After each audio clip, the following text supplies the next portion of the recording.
Hello and welcome to episode number 121 of Bad End Podcast. This is Josh Calixto coming to you live out of beautiful, rainy Hacienda Heights, California. Southern Sunny California. Southern California. Joined by my co-host, Kyle Cookstell. How's it going, Kyle? I am in non-sunny. Actually, no, it's sunny. I'm in sunny New York. It might be Around like sunnier there it than it is ends. here. It might be. But enough Uh, talk about weather, huh? yeah. This is Wow. a We really video spent game a lot of podcast. time We talking about spent weather. way too much Too time much. talking about the Give me the weather. whole weather forecast. Wow. This is nuts. Get carried away. Yeah. Um, we're talking about video games. This is going to be a little bit of a shorty of an episode, but we got a lot to talk about. It's like I feel like I don't have much to talk about, and then we end up coming on this show and talk for like an hour and a half. But we want to talk about. Okay, we're going to talk about Tears of the Kingdom. New trailer just dropped for that. We're going to talk about Resident Evil 4, more specifically remakes, because I feel like this is getting out of control. We've had some people ask about it in the Discord, and it's like people aren't really mad about it, but it's also just like, what are we doing here, guys? What are we What are doing we here? doing? I also played this game called Night of the Consumers. We could talk a little bit about that, but where you want to start, Kyle? Uh, let's talk about some video games first. I'll talk about something, which is that I did something I don't normally do, Josh, which is I bought a new side-scrolling indie roguelike action platformer game. Wow, I feel like I swore it off. I feel like I said no more. what game? Uh, so it's this new game that actually I don't know how new it is. It just came out of early access and launched on Switch. It's called Have a Nice Death. I'll double check that real quick. I believe that's what it's called. Yeah. It's a side-scrolling roguelike action platformer. And like there's not even like a twist. Actually, well, so the thing about it is that it is really pretty. It's like this. You play as like a Grim Reaper, or the Grim Reaper, and you're in this almost like Nightmare Before Christmas, like Tim Burton-esque world. But everything is hand illustrated, as far as I can tell. I'm sure there's some like particle effects and stuff that aren't totally, but like the characters' movement set, all of their attacks and stuff are like totally hand done, and it looks like really good. I'm like really surprised how much the aesthetic kind of like works. Get some gameplay. Get out of this. What are we It's doing here? like Just it cinematic looks like trailer. Hollow Knight, but without the like bug metaphor stuff. You know? Yeah, it's more like the premise is that you're the Grim Reaper and you like effectively delegated all your Grim Reaping responsibilities to like your demons, and then now you're just mad from doing paperwork, and you're gonna like go into your giant fortress of demoning and I guess like take out the people who've taken over. I don't know. The story's kind of weird, but like it's just really pretty and it controls really well. It actually feels a lot like Hollow Knight. Um, it feels like pretty tight, and it's pretty. It's good. It's got like It's fun roguelike abilities and though? stuff. Yeah, it's a roguelike kind of run-based game. Procedurally Very. generated? I don't think it's procedurally generated. It's more like Dead Cells, where it's like sort of pieces are put together. So I guess I mean procedurally generated. What does it really mean? Yeah, it's not fixed. It's more like Dead Cells. Okay, okay. And then you Yeah, go and that's you have like mainly. currencies and stuff, and there's a looking at choose your bonus screen. You get to choose benefits. Sometimes that have downsides, and you're kind of just moving through. And I don't know. It's like it's weird because this is the type of game that I would definitely write off and not ever engage with. But for some reason, this came out, and I was like, this looks really pretty, and like I don't know, it's been a minute since I've played like one of these games, so I thought I'd like check in. It definitely sort of feels like inspired by something like Hades, where Yeah, because you have yeah. different weapons and stuff you can grab that have kind of different works or whatever. I And don't know. It feels good. It looks good. it's this corporate, you know, we're the business world is just as I mean, that shit's gross like a as little hell. tired. Like I feel like I got tired of seeing like the bad person in a long sleeve white button up and black tie by the time I was like 15. And this game definitely has a lot of that. It's like, Yeah, oh, Brad from accounting. And it's like some muscle guy in a white shirt, it's black big in pants. video games for sure. All the white collar bureaucracy satire stuff. Yeah, like even I'm thinking of like the very intro of like Stardew Valley or this. It's like it's been the same thing forever where it's like I don't even know what white collar people dress like that anymore. It's like not. I feel like Yeah, white collar is more like the North Face. Patagonia. But yeah, the Gonia. Did Um, you play Hollow Knight? I've played like probably a sum total of like 10 hours of Hollow Knight, but I Mm. didn't beat it. That's one of those where it's like it really I know we've gets like good. railed on Hollow Yeah, Knight. it Yeah, I gets know. good 15 hours in, but that's one that Well, I think that always unlike, comes I mean, back to me. Hollow Knight's more like a Metroidvania. This is definitely more of a, I mean, this is a roguelike Yes, yeah, yeah, yeah. compared to like that. So I don't know. Actually, funnily enough, something I don't know what's in my blood. Maybe it's the fact that I'm a dad now, as mentioned on last podcast. But I also tried Scourgebringer, which was a game that came out. We talked about on the podcast actually when it came out. I want to say it was like a year and a half ago, Oh, I and think it I was like remember. similar pseudo procedural, moving through levels, attacking stuff in this kind of like action roguelike way. Um, and I think we panned it. I think on the podcast because we are like, "Yep, sure is that thing." And I went back and I was like, "Well, you know what? Maybe that's what I want right now. I just want to like jump around and like hit some shit and Uh oh. have like a fun experience." Kyle has entered the phase where he enjoys slashy roguelikes. Brain off. Well, so the thing though is that the game has a tutorial on Switch, or not a tutorial, it has a demo on Switch, and I played the demo for like 2 hours, and I was like, "All right, that's enough." So I got what I wanted from it. There's definitely like a couple hour threshold with a lot of these games where it's like, all right, I'm enjoying my couple hours, and then afterwards you're just kind of all right. That's I'm enough just for not that. like motivated for a lot of them to like do more. Yeah, I'm like, it feels good. Like they made attacking and stuff feel good, so it's not like I'm not enjoying myself or feeling like I need to do something else. Like I don't feel like I need to go further because like maybe I get stronger or whatever, but the core actions feel good enough where it's satisfying immediately to play. So that yeah, instead of having to have a build up to say, okay, well, in 2 hours it'll start feeling really good. Like once you've kind of slaved away for so long, but because I it feels so good immediately to play, you're like, oh, I'll play this 2 hour demo, and that's like what I want from this game. I'm not interested in like going further in the like rote indie runic temple whatever for some like stupid narrative. Like I don't care. yeah, Um, which I think is that sort of topic is undiscussed. Not like the stupid rune stuff, but like people talk a lot about juice and things.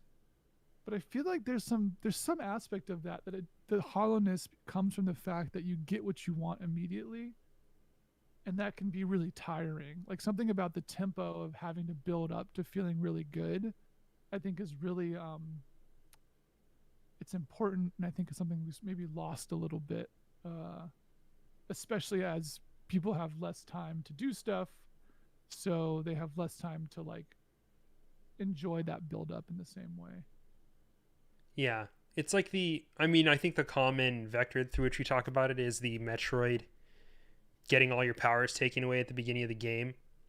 And it's like, But that's sort of different than what I'm talking about though, because Metroid, like Samus's powers aren't about execution so much. Like they're more about getting powers that give you specific abilities to do that, like gate progression. yeah, yeah, yeah, yeah. It's less like you get the ability to pull something close to you to do a big comp. Like I think honestly, I think Hollow Knight's sort of good at this. Where, or honestly, maybe Hollow Knight, basically where your effective move set actually increases in terms of what you can do with the generic encounter. That often is pretty stable for a lot of games, and it doesn't actually iterate on it. I think that's what makes Hades really good too, is that you start out with a very basic move set, but you actually can like iterate around basic actions to do better stuff. Whereas like this is like, yeah, you might get some stronger guns or whatever, but the game doesn't control meaningfully different. Yeah, it feels like you're customizing your movement and gameplay as opposed Yeah. to like building it back up from scratch, which is what a lot of games do, where it's just like, we're going to take away all your movement. And it's like, this is not what the flow of the game is like supposed to be, or how we designed it, or how we want it to feel. But like, we're also not going to give you that until like the second act, you know? Right. Um, that's kind of one thing that I like about, um, remember in Half-Life, Half-Life 2, when you're just like, you you heard all this stuff about the gravity gun and like all the things that it can do, and it's like doesn't come until later than you think it is in the game, Oh yeah. and you're just like, what, bro, now I'm getting this? I only have like a quarter of the half the game left or something.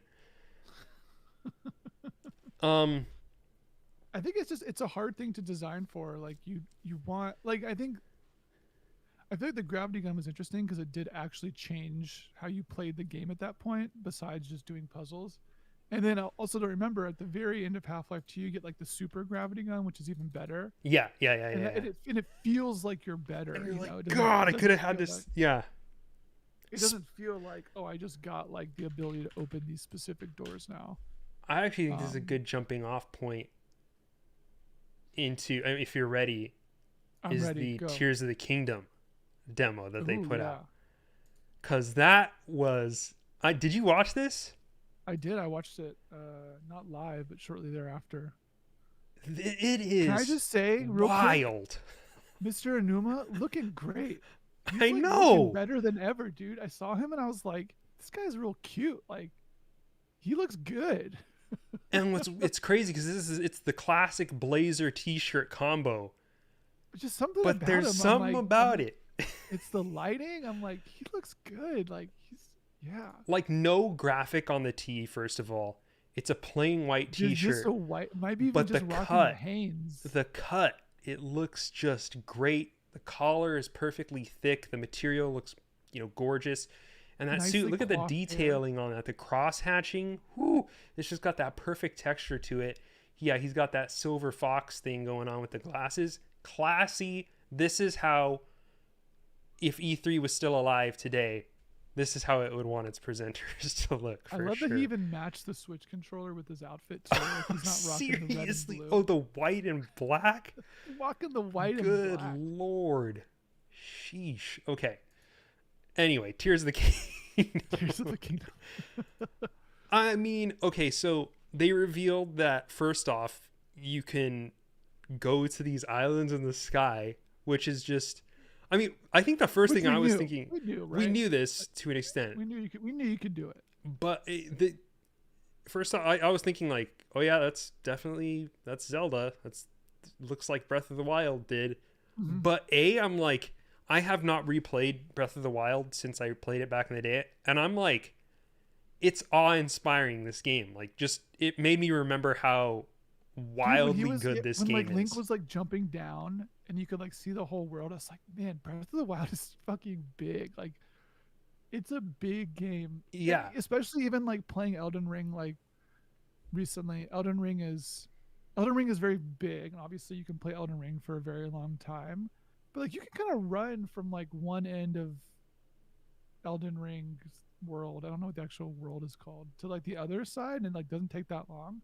I feel like it takes longer in Breath of the Wild to go from like one side to the other. And it's just so dense. Yeah. And it's like about traversal. So there's like all this like negative space, whereas Elden Ring, for as good as it is, I think is less comfortable with negative space. Yes. But in like, yeah, in Breath of the Wild, it's like, oh, there's a mountain there. Yeah, there's just a mountain. There's like maybe a Korok seed on it somewhere, but like it's a mountain. And this game feels this feels a lot more vertical. Yeah. They have options where you can, if you are in like a cave or something, you can suck yourself up through the floor to the, the surface of whatever's above you, which is wild. But I think the real thing about this trailer, which it's my brain is just exploding with all the possibilities of this, is the first Breath of the Wild was really fascinating to us on this podcast because of like the in-world kind of chemistry that it allowed you, which made the possibilities of what you could do feel almost endless, because it was this it's like what Minecraft is going for in all these crafting games, which is this interactive universe where you don't know how something is going to interact with your actions and with your items and what you're doing.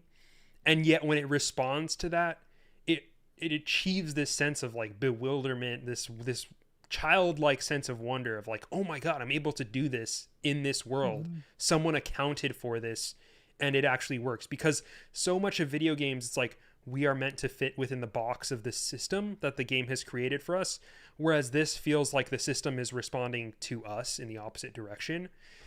And well, you want to say what specifically you're talking about? yes. So now they've added another layer to this, which is this fuse ability, which is showing now on the screen for those who are tuned in with us live or watching this on video, which is you can take objects and fuse them together so that they create a new object. So it's essentially like a very simplified crafting, or the most complex crafting, because all of these things interact in ways that I'm assuming would be intuitive when you actually do them, but like that you'll never really know until you find out. So in this one, they put a pitchfork on the end of a stick so that Link has this ultra long weapon, which is this one was really interesting to me. I'll say why in a second. I'll let you finish though. Yeah, no, I mean, which is pretty incredible just because, oh yeah, like I can actually build something using two objects in this world. And the amount of combos and permutations of what you could possibly do is just truly, I can't even fathom what this is. Like, it feels huge. I think it's like it's hard to tell because it's going to be a thing where like either like when games have typically done this, what they've typically done is that like imagine you have like 100 different combinations, like 3 of them are there's actually like only 3 combinations and the other ones are just flavors of the same thing. So it's like, yes, oh, I could put this on the end and make it stronger or something. Or like, but one thing he's showing, which he's showing now in the video, was that when you put an eye on an arrow, it actually makes the arrow homing, which is crazy. But it's also like, I doubt, but I don't know that there's like some crazy like mechanically altering interaction like that for everything. Maybe there is, and I like don't know, but I think what I would expect to be is that there are some things that do things, but there's also a lot of stuff that's just like, oh, it's the same connection, but XYZ, right? It's like, oh, it's a stick with a rock is the same thing as like a stick with a small boulder or a stick with like a tree stump or whatever. But I mean that's sort of the question, right? It's like what's going to be the stuff, and I having played Breath of the Wild, like the game's really good at sort of surprising you, so I wouldn't be surprised if there's kind of surprising combinations where it's like, oh, I put these two things together and I like summoned a demon or something like that. Yeah, I know what you're saying, where it's like make object stronger, make object longer, make object, like, and it's like a lot of things will do that, but it's not necessarily a unique interaction. Or like the one that he showed that was sort of surprising was that there was a almost like a giant, it was almost like a door attached to like a handle or whatever, and an enemy was holding it, and when the enemy swung the weapon, I think that in this kind of model that I'm talking about, you'd be like, okay, it's a stick with like a large paddle on it, so it's like a little bit stronger and it's got a bigger collision box. But when the enemy swung it, it actually did like a gust of air, and I was like, oh, that's like interesting, that's like not expected. So I think that'll really be the question of, is like what stuff is meaningful versus like, you know, you do 3 of them and you don't ever engage with the system anymore because the combinations are, you're like, okay, that's just going to do something boring. And then at the end, they make a raft out of these logs and then put like these little engines Yeah, on this it. thing is crazy. You can basically actually I'm going to talk about fusing real quick before we talk about this building thing. Yeah. One thing that was really interesting about the fusing thing was that when they were showing like they attached a pitchfork to a long stick to make like a really long pitchfork. That was really interesting to me because I feel like that's really indicative of this like what makes Breath of the Wild good, but also something about like I'm really reticent to chalk it up to like Japanese game design principles versus like Western American design principles. But something really interesting about that was like I'm thinking about something like Last of Us or God of War, or Red Dead Redemption, which is like a really big budget, Western game. Um, and the whole point of those games is to like immerse you in a world, and that's like what they really care about. And so they do a lot of stuff, both in terms of how the game plays as well as like what's in the world to make you feel immersed. So like, I've been wanting to write a blog post on this forever, but like I like to call it like boat movement, like when you're controlling like an assassin in Assassin's Creed or anybody in like Red Dead or even Grand Theft Auto or whatever. Everybody always turns really slowly, like this very deliberate body motion that look like kind of natural and moving around the world because they don't want you to like pivot like immediately like 45 degrees because no human can do that. And like when you sort of take that same tendency and extract it or extrapolate it to the whole world, you get this idea of games that are meant to sort of like never appear like games. And so things that could happen that are gamey are like disincentivized, like stuff like invisible walls or whatever, or like we try to like mark trees that can be chopped down as trees that can be chopped down.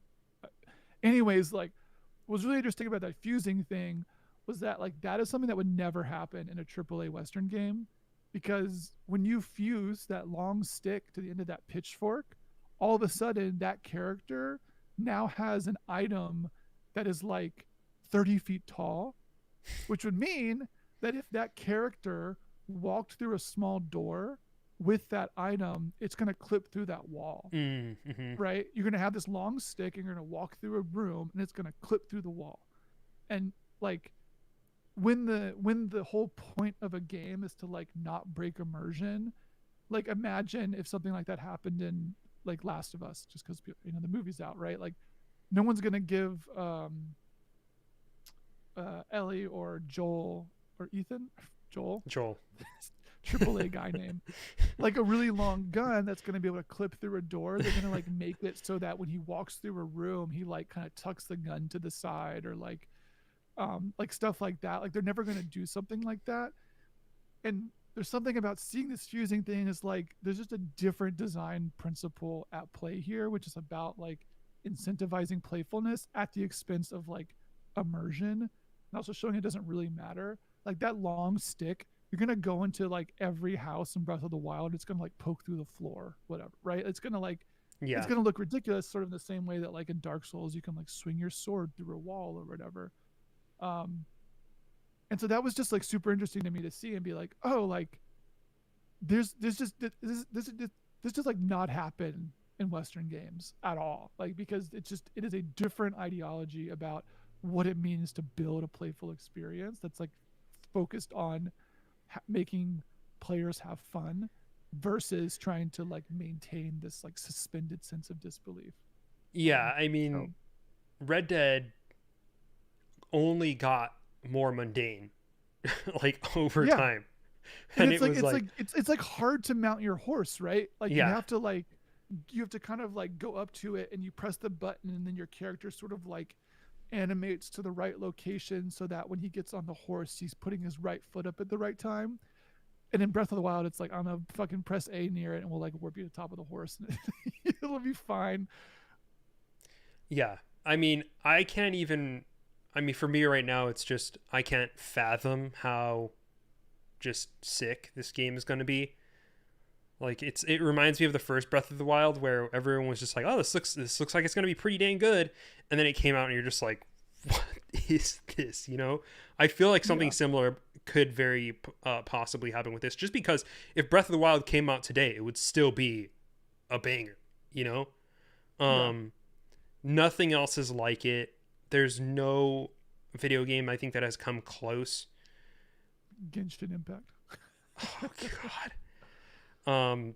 But yeah, I mean, this is exciting, and I want to see it. I want to see it really bad.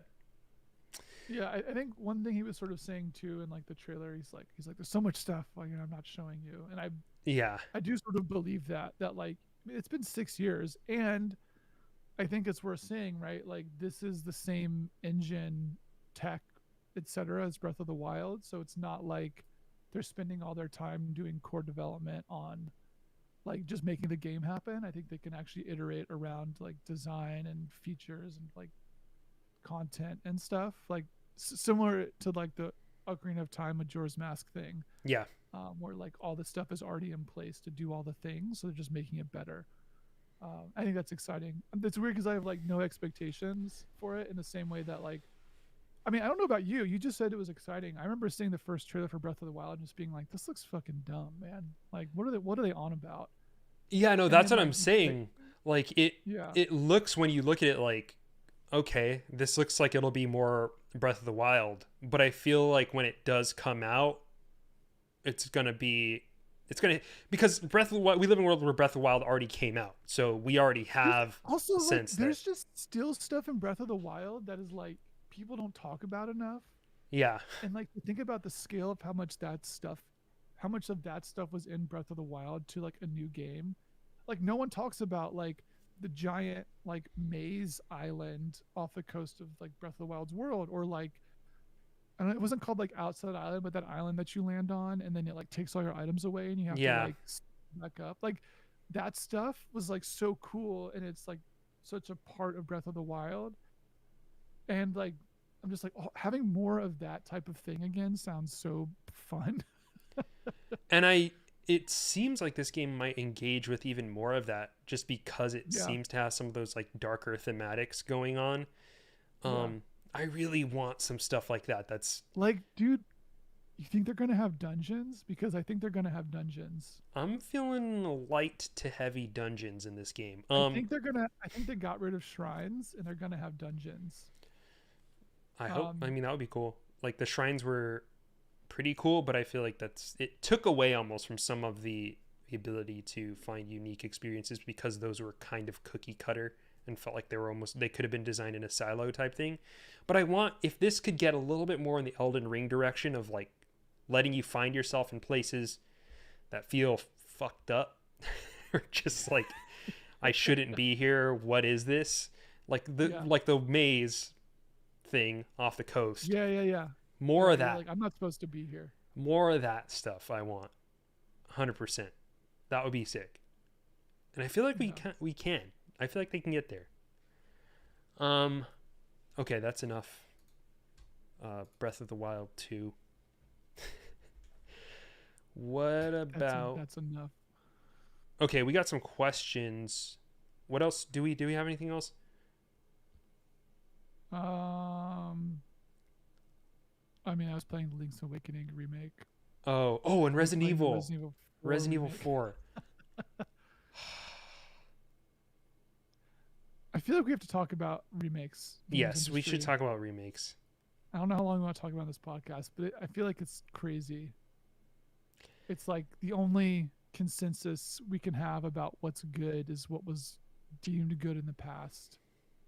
The dude, this it is insane to me. This game is selling buku copies on Steam right now. Yeah. Like, what does that even mean? Like this game is like, let me see real quick. Uh, what am I looking for? Sorry, I'm looking something up. If you want to keep talking. Some people asked about it in the Bad End Discord, patreon.com/badend if you want to ask access. But potential topic for next ep. RE4 Remake is less than 20 hours long with no multiplayer, but doesn't seem to really matter to gamers since to gamers like it sometimes will for other games that are $60 or $70 at launch. Is this because of the presumed quality of the game? It was a remake of a beloved title, so people knew what to expect and they knew they would likely enjoy it. Dead Space Remake similarly didn't really get any, well, it's only 12 hours discourse in reviews or conversations that I've seen. Is it that the general audience has an expectation that a game has to be 30 plus hours to justify the cash unless it's an established thing of renown like RE4, Dead Space, The Last of Us Part 1, and Metroid Prime? Would Elden Ring have been as successful if it wasn't a 50-hour plus open world game? I just feel like it's nostalgia. Like it's totally like you have a generation of gamers, maybe a little younger than us, that like grew up reading best of lists that were like, you know, everyone says this, but like, you know, go to gamerranks.com or something and it's like best horror game, #2, Resident Evil 4. Something like that. And you've got like sort of pent up demand for that game because I mean it was on GameCube and there's a VR remake or something. But like you haven't really been able to play this game despite like it's like people talking about Chrono Trigger for forever before like emulators were like a really big deal, or like you were able to like actually play Chrono Trigger Mm-hmm. because it got like re-released on like Game Boy Advance. There's something about that where it's like, oh, people just want to play the stuff that is supposed to just be good. It's like uncomplicatedly good. Yeah. Like, oh, this is a game that's on top of game lists already despite coming out, so like we'll play it because it's gonna be good. I mean nostalgia is the low-hanging fruit answer. I think not in the sense that it's like cheap, but in the sense that I feel like it's right in front of us. But I think beyond that there's this, I feel like we as gamers like to think that we have these very complex needs, or that like what we want out of video games is somehow sophisticated. And then it's like, well, you know, when it comes to gameplay, I need something, and they have all these justifications for what makes good gameplay, right? But we've spent years talking about, you know, game feel, talking about screen shake, talking about this sense of tactility and weight behind every action that you do, and trying to come up with all of these ways to kind of legitimize what constitutes good gameplay. And I think that has been useful in distinguishing and trying to differentiate what one game feels like versus another, and communicating what your taste is as a person who plays video games. But I think deep down, it doesn't really matter. You just want that warm blanket. Yeah, there is a baseline of video gaming that if a game hits it, and I think everyone's is going to be slightly different in what they see as like baseline pleasing gameplay. But if a game exhibits that, and you're looking for a game that has that like baseline pleasing gameplay, then you'll be there for it. No matter what it is, no matter how much it costs, if you know it's gonna be there, you'll pay for it. And I think with Resident Evil 4, beyond being a great action game, beyond being a good horror game, beyond changing how we kind of perceive these video games, that is one of the better feeling games that I can think of like over the course of my life, where it's like everything about it came together in a way that just felt satisfying, felt good. And for them to repackage that and sell it again with minor upgrades, it's the easiest sell, because all people need is that comfort zone. And I feel like the sooner we acknowledge that, I think that's the thing. It's like we can acknowledge that, and it's like when we do acknowledge that, it kind of leaves us in this defenseless situation where we're just kind of doomed to replay the same games over and over and over again. That feel good. Maybe we'll run out. Also, it's also crazy because I was thinking about this morning, and like I just don't think this happens with like other media. Yeah. Like I don't think that, like, if you issued a Beatles re-release album right now, like it's not going to top Spotify or anything. Like it's not. It's going to have its fans, but it's not like it's going to be the zeitgeist thing. And it's really weird. Like I was reading this like industry email, and it was saying, so Resident Evil 4 hit 140,000 CCU, which is concurrent users, and by comparison, Dead Space Remake and Atomic Heart being like a new AAA game, were between 30 and 40K. So it's at least 3 times bigger than Atomic Heart. Um, the biggest games so far have been Sons of the Forest, which is a sequel to The Forest, which says 414,000 CCU, and then Hogwarts Legacy was giant, 880,000 CCU. And only that, but this game is bigger than Resident Evil Village, which topped out at 110 CCU. So like this game is like bigger than the big releases of this year, besides like the biggest release, and then also bigger than like the biggest release in the series before that was like a new game. Like it's weird to think that, like, I guess they sort of did that a little bit with like Avatar or something when they like reran it in theaters, but like even stuff that's like, it's just weird, right? It's like weird that it's something about like the time commitment. It's like your time is limited, and you want to have a good time playing a video game, and if you remember saying, hey, like 20 years ago this game really ripped, there's a new version, cool, it's been 20 years, like I'll play it again. This also connects to something else that I'm thinking about, which is this there's this weird gap in video games that I don't think exists in a lot of other media. Well, maybe it does exist in a lot of other media, but there's this discourse gap between what you talk about with the people around you and what you actually engage with, like in your private hours when you're just sitting in your room just doing something. Like it's like how I don't really talk about Final Fantasy 14 anymore, because even though that's just like mostly the game that I'm playing, and Marvel Snap, like I'm not going to talk about that every episode, but I'm like, that's like my comfort games right now. I've been playing more Slay the Spire, but I'm not really going to talk about that. And it's like how people watch Marvel movies, right? Like they might have a sentence or two to say about it in public. Yeah, I saw it. It was pretty good. I didn't like it as much as this thing, but they're watching a lot of Marvel movies.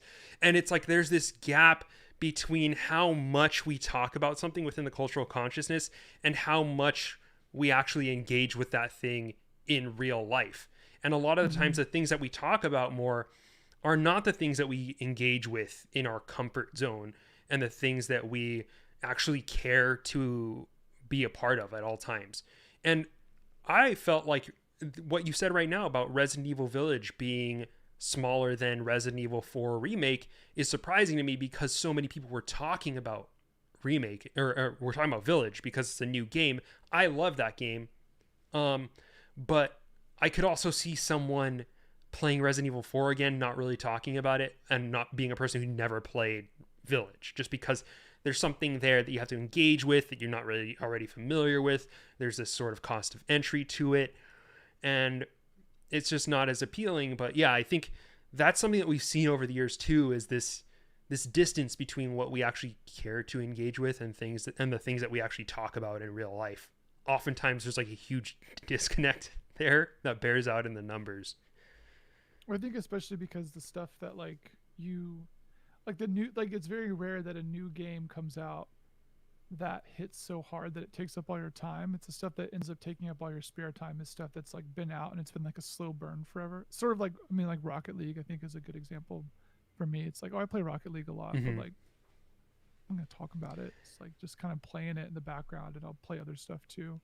And I think But it bears out in games culture too, because there's less to talk about, even though there's not necessarily less to play. These games as a topic of conversation, it just feels like that's become so much less of a thing. I'm working on a blog post for my blog that's like about this a little bit. Sort of like I don't want to say too much about it now because I won't talk about questions, user questions. But the idea is that I think like a lot of games are sort of in this cyclical cycle of like remediating old aesthetics just to do it differently, but are not necessarily moving games forward.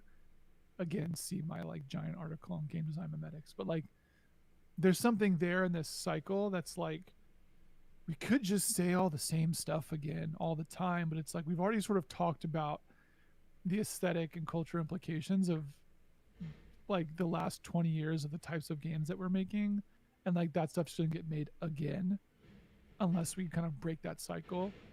So yeah, I mean it's like I don't know what's there to say about Octopath Traveler 2 that's not been said about like every JRPG that's ever been Yeah. made. Like I don't know. And yet we are still doing a video game podcast, so we must say something. I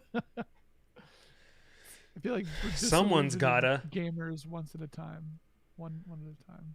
Someone's questions gotta we do got? the talking. Let's see. How much? This is kind of jumping off that. How much quote retro gaming do y'all engage in? I feel like the bad endosphere typically stays within contemporary game spaces. Do y'all play any weirdo old shit? Are you interested at all in the Mr. FPGA? What is that? I feel like a door. Yeah, it's. Go ahead. I feel like a door-to-door missionary, but the Mister owns. I know. The Mister is like this sort of do-it-all retro console. The Mister FPGA stands for Fixed Programmable Graphic Assembly Architecture, maybe. Basically, it's like a do-it-all chip that you can do hardware level emulation of lots of old consoles. I don't know how many, but basically, like instead of having to do like software emulation, which is like running it, in on a machine, like Dolphin is software emulation. You download Dolphin, you can run GameCube games on your computer. The Mister is like a physical device that you can use as other hardware level emulated console stuff, if that makes sense. Yes. Basically, like you want to play an N64 game on N64 hardware, you can do it with like a Mister thing. Right. I think, I mean, are remakes retro gaming? I don't know. I said I was playing Link's Awakening recently. I feel like I'm very much the person for like retro gaming that is like the meme where you like download all like these games and you play like 10 minutes of them and you're like, yeah. Yeah. That was cool, I guess. I like the concept of retro gaming. I think for me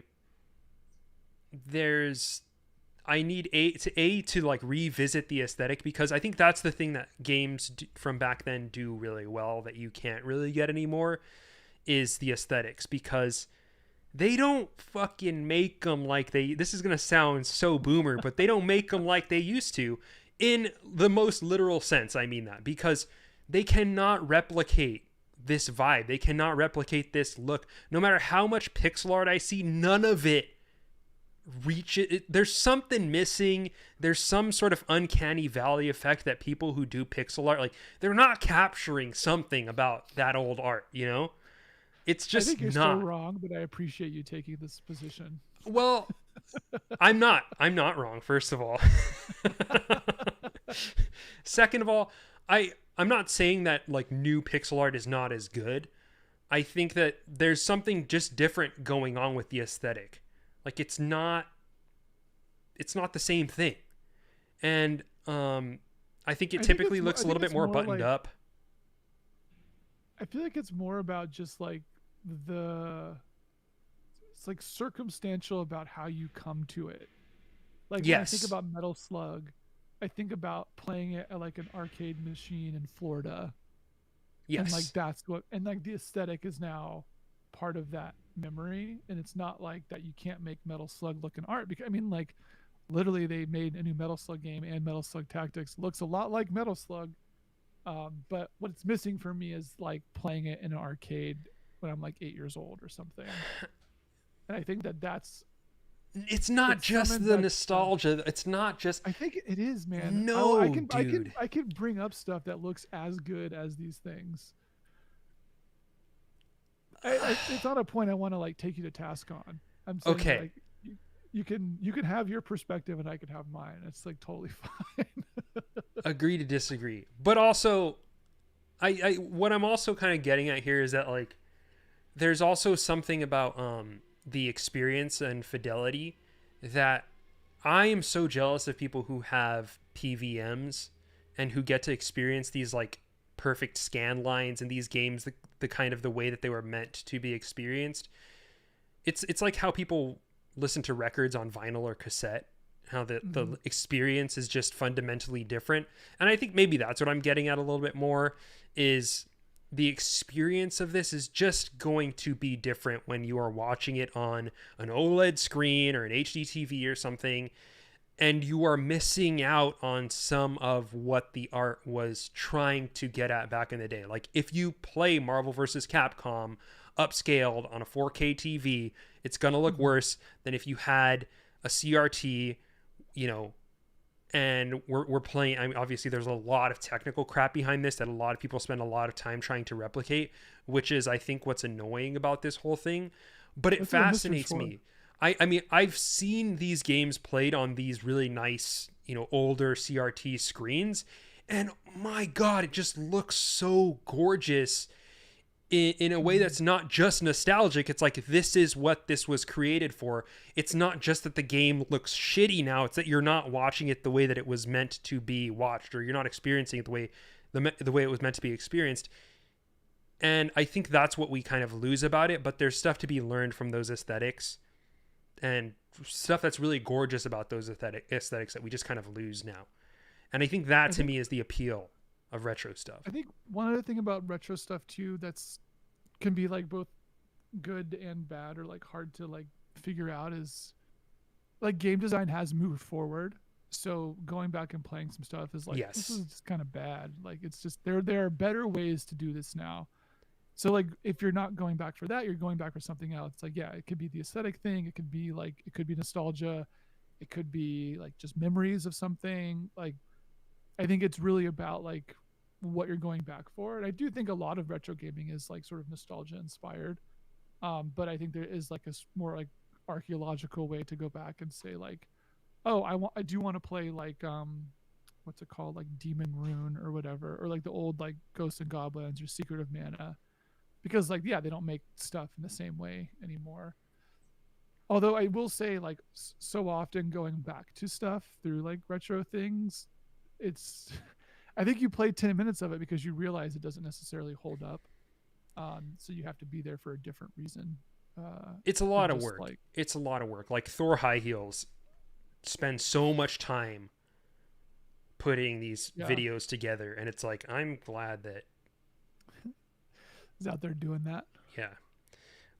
Question: what is the screen behind Josh? It's a it's a it's one of these like pixel art displays. It's like a div, pixum divum something. I don't know. Um, it just You gotta displays post a link in the random join the bad end stuff. Discord. Yeah, Josh will post a link. affiliate link below. Oh man, Let's. someone says a while ago I saw a tweet where Kyle said he thinks Dune Spice Wars is the future of RTS games. Can you dive into that a bit more? Can I dive into that a little bit more, Josh, for like 2 minutes? Yeah, of course. I would love to hear it. Dune Spice Wars is the future of the RTS genre. For real, for real. Okay, please expand. So, uh, RTS games generally operate in the model of like Age of Empires and StarCraft still, which is that you build a base, you have units. It's like playing them well is often heavily tied to like actions per minute and your ability to command a large amount of stuff at once. Um, and so it's like it's sort of like how a fighting game is like not about fighting, it's about like understanding hitboxes of stuff. It like I always bring up like Facebreaker or something, which was like the one fighting game I got really into, where there's a pretty direct mapping between like you punching and it hitting somebody if they're not dodging it. Whereas like when you're like being good at fighting games is like frame counting, and that's like not really fighting. You're counting frames. You're not punching somebody. Um, and I think that RTS games are sort of similar, where you're not really actually doing strategy. You're playing like click really fast stuff and memorizing build orders and things. And Dune Spice, and so like, and this is a bit of a concession as well, because doing stuff, doing not that can take a long time. Like a long StarCraft match can still be like 30 or 40 minutes, which is like a long time. Most games can last, 20, 30 minutes. Dune Spice Wars is made by the people who made Northgard, which I think is kind of a step, and it's like very clearly a step towards where Spice Wars was, where Northgard kind of had a lot of innovation around RTSs, specifically because they were constraining you on building. So, and they constrained you on unit production based on capture. So you can't just like build up your base kind of alone on one side of the map and like kind of like do like a death blob. You have to actually expand, and so it places emphasis on like smaller encounters. And Dune Spice Wars just takes this to like a bigger degree, where like a full match of Dune Spice Wars can take like 6 hours, 4 hours, maybe not six, probably like 3 or 4 hours. So it's not like I'm sitting down to play like a quick match of Dune Spice Wars, but like you are actually doing strategic level gameplay versus like action oriented clicking, where you are actually building stuff. You have a similar restraint as Northgard, where you're like putting down a certain amount of buildings on a map, but then also notably like units move slow and they suffer like attrition when they're moving through places you don't own. So it's like so much more about like being in the right place at the right time and like preempting combat, versus just like death balling and stuff. And then also like there's a pretty big upkeep cost to having units in general, so it really keeps army sizes pretty small unless you have a commensurate economic size. And because of like the way the game starts, you can't like pester people like in something like StarCraft or Warcraft or whatever. Like you can build a little unit and run it to someone else's base, and like if you have like a high enough APM, you can literally harass their base while like building yours. And like that just doesn't work in the same way in this game. It really puts emphasis on strategic level thinking in a way that like RTS for strategy like typically doesn't do.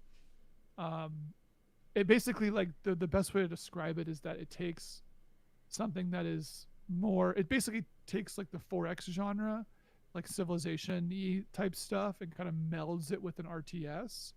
Um, and I think it's just really good. It's just like if you've ever been put off by RTS games because they're like way too fast or like whatever, like Dune Spice Wars I think is a really good. Uh, I really like what Dune Spice Wars is doing. It's a kind of like real-time strategy game I want to play, because you're actually doing strategy. You're not just like doing build orders and like moving stuff around or whatever. You're kind of like responding and planning. And there's also this like whole other meta layer that's like almost Crusader Kingsy style, where like you're bidding on um there's like this galactic council that like sends down laws, and you can choose the law that you want to like vote for, and you can like commit spice to it or whatever, and you're managing your economy. It's like it's so much more strategic than typical real-time strategy, but still real time. And yeah, it's great. It's one of my definitely top games of last year. Damn. Thanks, This Josh. looks complex. Yeah, I mean it's a real time strategy game with 4X elements. Jesus. There's so much UI. There's It's definitely wild. some UI. Yeah. It intimidates me when I see this. You should play it. Expand your brain. I played Anno 1800. Hell yeah. I know that you love that one. Obligatory Anno 1800 is the best strategy game of the past decade. Plug. It's on Steam now. More It accessible. is on Steam now. I think their exclusivity deal finally ended with Epic. That game rips. Who but I is don't want to talk the about Jack Antonoff of video games? I feel like it's someone who's in a mildly prominent indie position, but is also married to someone famous. Honestly, I'm like Tim Rogers because he's like, I think he's still like Jenny Jousha is still his partner. No, And he kind that of is looks like Jack not how Antonoff. I see Jack Antonoff. I What's your see Jack Antonoff as like someone who is ubiquitous and almost universally makes the things he's involved with a little bit worse. Or at least worse? a little bit worse, or a little bit more uniform with the other things he works on. Jack Antonoff, come on the podcast. A little bit worse. Not like significantly worse, but it's like the safe bet.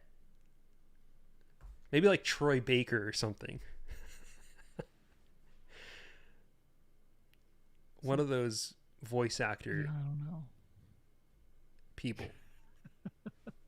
Nolan North. Yeah, it's Nolan North is the answer I think we're looking for. Um, Do you feel like improved haptics / motion controls could be important for the future of games? Yes. The thing though is it's not going to be games as you know it. I think is like the big key. mm-hmm. It's not going like I think the current model of like way we do games right now is going to be blown up. See last episode. Yeah. Similarly related, how do you think the cost availability of PC parts will affect the future of AAA games? The future of AAA will not be what it looks like now, is my answer. Yeah. See previous episode for more insights. See previous episode. What are some different indie game scenes happening right now? I don't know. I think Boomer Shooter was the last big one. I feel like that one's kind of on the outs. Vampire Survivor likes. There are a lot of indie Vampire Survivor games. Markiplier Core. Markiplier Core, like games that are just made for Markiplier and Jacksepticeye to play on stream. Dude, this has been a prediction of mine for the past like 2 years is that people will just start making games for streamers to play only. Yeah. It's like someone just makes a game for I don't even know any big streamers. Pokimane. Like that's just they're gonna make a game. Pokimane's people are going to contract a game studio and they're gonna make one game just for her. And then she can say to all of her people, like, hey, I'm playing this game that no one else can play. And like that'll be a huge thing because no one's gonna know what's in the game. She's not gonna know what's in the game. It's gonna be great like watching. And you can do a lot of stuff when the game, will only be played by one person. That's my big theory. So I played Night of the Consumers, which is very much just like one Just of these for Pokemon? games that is made for Ludwig, XQC, any big streamer. I could put get my XQC leg up. Oh god. Okay, chat. Guys, what are we doing? What are we doing? Hey, Guys. Boys. That's my Ludwig. That's one for the YouTube watchers. You watch Ludwig? No. Ludwig is actually great. Like, I've really come around to Ludwig. We're too millennial to talk about streamers. Ludwig is like sometimes basically streamer. I've been watching streamers consistently for the last at least decade. So I don't think I'm this is just part of my life. I feel like there's a difference between like streamers now and streamers then though. Because streamers then were like people sharing like VODs and shoutcasts of StarCraft matches. Now there's like streamer culture where everyone wears like bad streetwear. Yeah, it's like the inside culture. There's an insidery popular kid vibe to it that definitely did not exist. But it's funny because it's like the biggest collection of like B-tier celebrities. Like they're sort of interiorly popular, but they're also like like on stream they just look like the coolest person, and then when you see them in context of like being in the real world, it's like you look like a chode, dude. Like Hassan Piker is like, love Hassan, like great Oh yeah, we love Hassan. politics, says cool things, is a great ally. Good for him that he's like making money and doing what he does, but like the guy dresses like a fuck it, like he's on male fashion advice, and like You're got his gonna first get us pair of fucking Chelsea like boots. banned by like Hassan's audience. You No, gotta come to this podcast, dude, if you dress like, it is what it is. If you dress like a weenie or like a, again, min-maxing fashion I just think all person, these people need like actual like press consultant stuff where it's like just like get a real they person to do. do the stuff for you. They do, but it's like I don't think they it's do. someone who's like a gamer adjacent fashion person who's not just, I don't know. I'm like, why is Hassan not sponsored by like Prada or something? Like that feels like where it needs to go. The fact that he's still like rocking streetwear in 2023 is like, we're beyond that now. Like, why? I want to see like To an extent. Balenciaga like dress someone at the IGF. Like that's where we need to be. But we're not there yet. Like I all those mean, people like was like Radart. I don't know how to say it. Like, why are they not doing dresses for people at the IGF? It's insane. that's a good It's insane to question. me. It's not happening. Yeah, like the gamers got glowed up in almost every way except for Except for drip. looking less nerdy. Yeah. Totally dripless. Yeah. Besides Mr. Anuma. Yes. Onuma-san had absolutely baller ass fit. Yeah. Ludwig is cool though. Ludwig is cool. I mean, I believe you, but I'm just not going to watch a streamer because that's not what I do with my time. Not because I That's don't fair. respect it. It's just No, I no, don't- no, no. I I don't mean, watch I'm not saying you have to watch Ludwig, but I'm just saying there's stuff out there. You know, there's good streamers. Um Can okay. we wrap it up? Yeah, let's wrap it up. Let's wrap it up.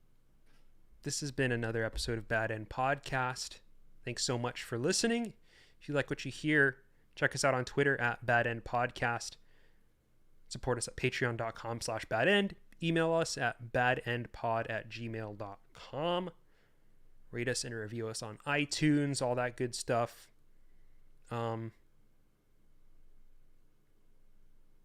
Actually, yeah. We had another question that I wanted to go over, but we can go over that on the next episode. Sounds good. Okay. We'll see you in a couple weeks. Later. Bye.